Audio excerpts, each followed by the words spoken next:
July 4th, 92. The streets of Springfield, Missouri buzzed with celebration, fireworks painting the night sky. In a quiet home on Delmar Street, three women, Suzie Streeter, her mother, Cheryl Levitt, and friend Stacy McCall, settled in after a long evening. No one imagined this would be the last night anyone saw them. By dawn, their beds were empty, their cars were parked outside. No signs of forced entry, no ransom note, just silence, and the chilling absence of three lives that vanished without a trace. For 32 years, the mystery of the Springfield Three haunted Missouri, growing colder with each passing year. But in August 2024, everything changed. Prosecutors announced a breakthrough, new DNA testing that finally pointed to a suspect. This is the story of how science resurrected justice for the Springfield Three. It's a journey that follows a single, decades-old cigarette butt, from the bottom of an evidence box to a match in a killer's family tree. Through the latest advances in forensic genealogy, investigators unraveled a tangled web of clues and silence, turning a case that was once a dead end into a solved murder. It's a story about loss, perseverance, and the power of DNA to remember when everyone else forgets. Let's start with the vanished women. Suzie Streeter and Stacy McCall were college roommates, brimming with hope and plans for the future. Cheryl Levitt, Susie's mother, was known for her warmth and kindness. On that fateful night, the trio left a local fireworks show early, heading home to rest. At 1:30 a.m., Cheryl called her husband, assuring him, "I'm home, everything's fine."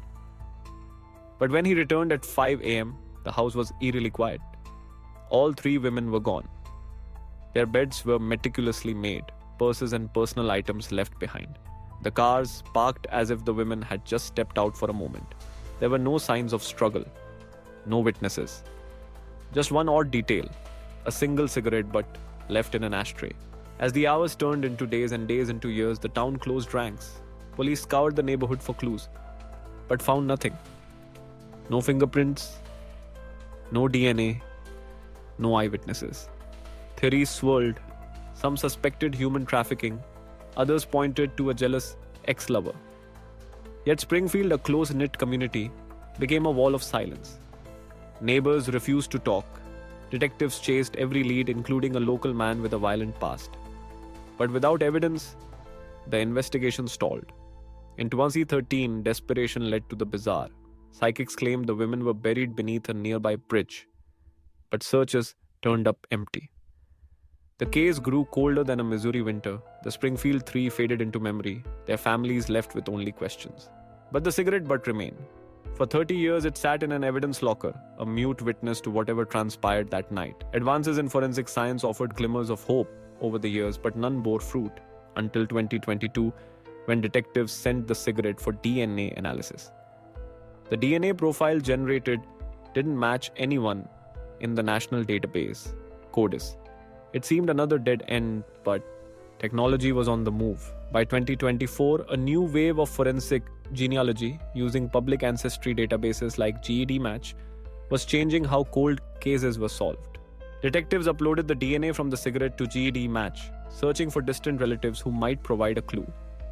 Within weeks, they found a hit, a third cousin living states away, who had submitted their DNA to an ancestry kit. This was the break investigators needed.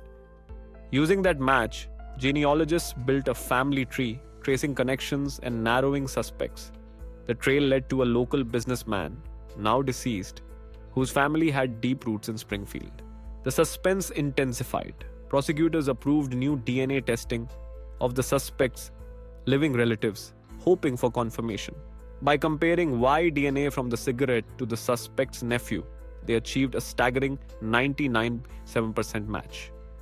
The leaked documents named the killer, a Springfield businessman who had died in 2020. But the investigation didn't end with his death. Allegations surfaced that his son had tampered with evidence, hiding crucial items and misleading police. In a dramatic turn, the son was indicted and now faces trial for his role in the cover-up, bringing long-awaited accountability. Emotions ran high as the truth emerged. The last photo of Suzie Streeter, her graduation picture, shows a young woman smiling, her cap and gown slightly askew. In 2024, her sister finally learned what happened that night. According to investigators, the suspect lured Suzie home, attacked her in the kitchen, and then took Stacy and Cheryl.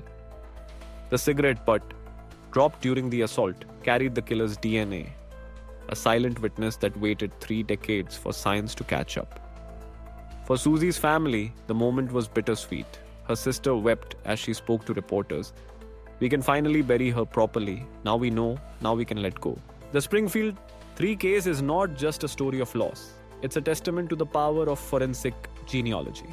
Across Missouri, law enforcement agencies are now using advanced DNA testing to tackle other cold cases. In April 2025, the same methods led to the arrest of Paul Bowles, 62, for the 1989 homicide of Jennifer Williams in Springfield. And in January 2020, crime labs began testing DNA from 120 unidentified remains, hoping to give more families the answers they've waited for. These breakthroughs are reshaping how justice is served, turning what was once impossible into reality. For the families of Suzie, Stacy, and Cheryl, the closure is profound. The killer may be gone, but the truth survived. DNA, preserved in a single cigarette butt, never forgot.